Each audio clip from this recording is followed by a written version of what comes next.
আমি মানুষ ভয় পাই, ভূতে ভয় পাই।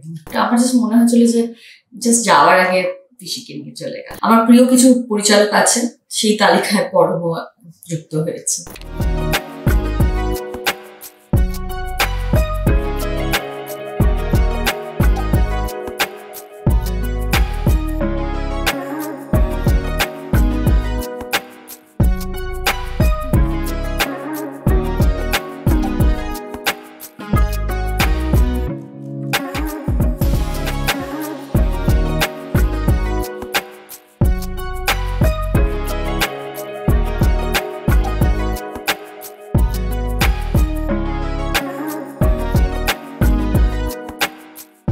পরিচালকের অবশ্যই একটা ইয়ে ছিল যে মানে পয়েন্টার্স ছিল, কিভাবে কিরকম চাইছে, ও কিভাবে ভাবছে, সাইকোলজিটা কি ভাবছে, তো সেগুলো মাথায় রেখেছিলাম।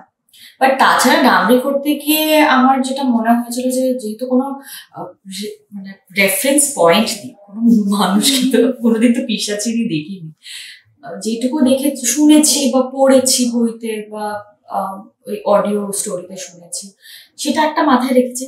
তো তারপরে ভাবলাম যে দেখো আমাদের প্রত্যেকের মধ্যে না কিছু ইমোশনস আছে যেগুলো আমরা সচরাচর মানুষের সামনে বা কারোর সামনেই আনি না। যেই আমিটাকে শুধু আমিই চিনি, সেই আমিটা আমার বাবা মা চেনে না, আমার বেস্ট ফ্রেন্ড চেনে না, কেউই চেনে না।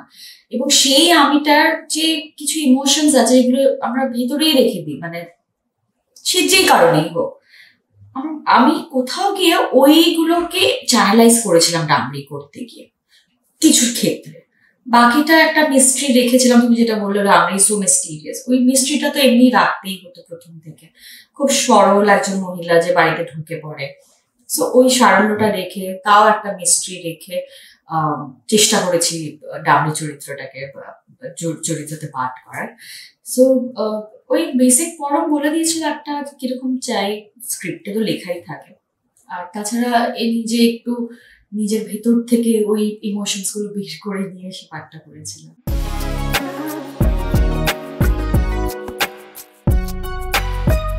একটু পেছনে যেতে হবে, ছোটবেলায় চলে যেতে হবে।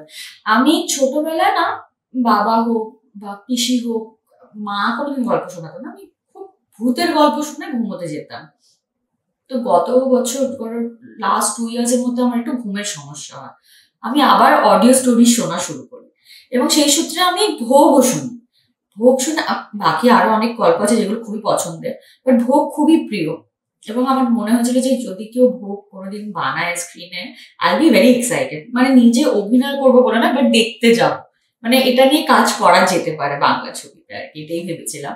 এবং তখন ভেবেছিলাম যে হ্যাঁ ঠিক আছে, মানে যদি ডামরিটা করতে মজা লাগবে, বেশ এরকম ভেবেছিলাম, অনেকটা একটু ডিফারেন্ট হবে, বেশ মজা লাগবে আর কি অ্যাজ অ্যান অ্যাক্টর কাজ করতে। তো সেইভাবেই আর কি বলেছিলাম যে ম্যানিফেস্ট করে ফেলেছি।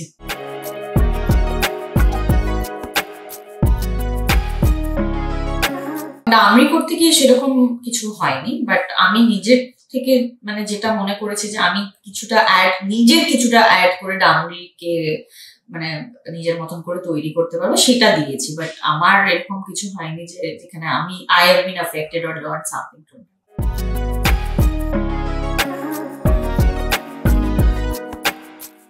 আমি মানুষ ভয় পাই, ভূতে ভয় পাই না।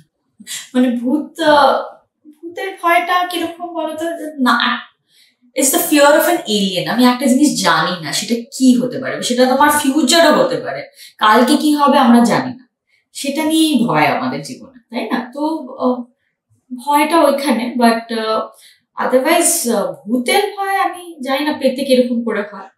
এমনি ভূতের সিনেমা দেখতে ভালোবাসি, প্রচুর ভূতের সিনেমা দেখি, চেঁচাই, আমার ওটাই ভালো লাগে, ওটাই এক্সাইটিং লাগে।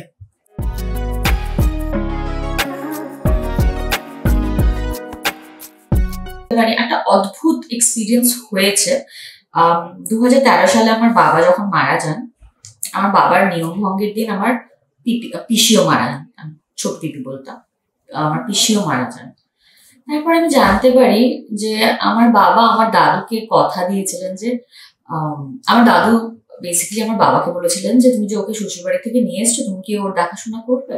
তখন বাবা কথা দিয়েছিল আমার দাদুকে যে সারা জীবন আমার বাবা বলেছে যতদিন বেঁচে থাকবো আমি I take care of her. And খুব অদ্ভুত ভাবে এটা কোইন্সিডেন্সও মানুষ বলতে পারে বা অন্য কোনো হোয়াটএভার, বাট আমার জাস্ট মনে হয়েছিল যে জাস্ট যাওয়ার আগে পিসিকে নিয়ে চলে গেল, এই একটা মনে হয়েছিল আমার।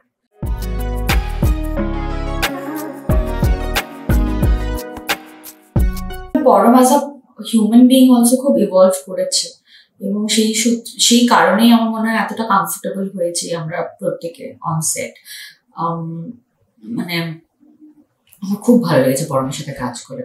আগে আমরা অবশ্যই অনেক ছবিতে অভিনয় করেছি একসাথে, কিন্তু ওর পরিচালনায় কাজ করে খুব ভালো লেগেছে, এবং বারবার সবাইকেই বলছি যে আমি আবার কাজ করতে চাই। আমার প্রিয় কিছু পরিচালক আছেন, সেই তালিকায় পরমও যুক্ত হয়েছে।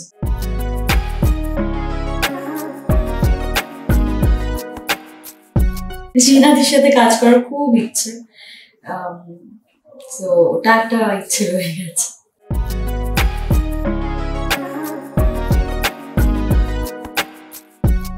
সেরকম ভাবে ফ্রি থাকি এবং দেখি যদি বছরটা খালি আছে, খুব বেশি চাপ নেই বা ইন্টারেস্টিং কিছু হয়, তাহলে ডেফিনেটলি করবো।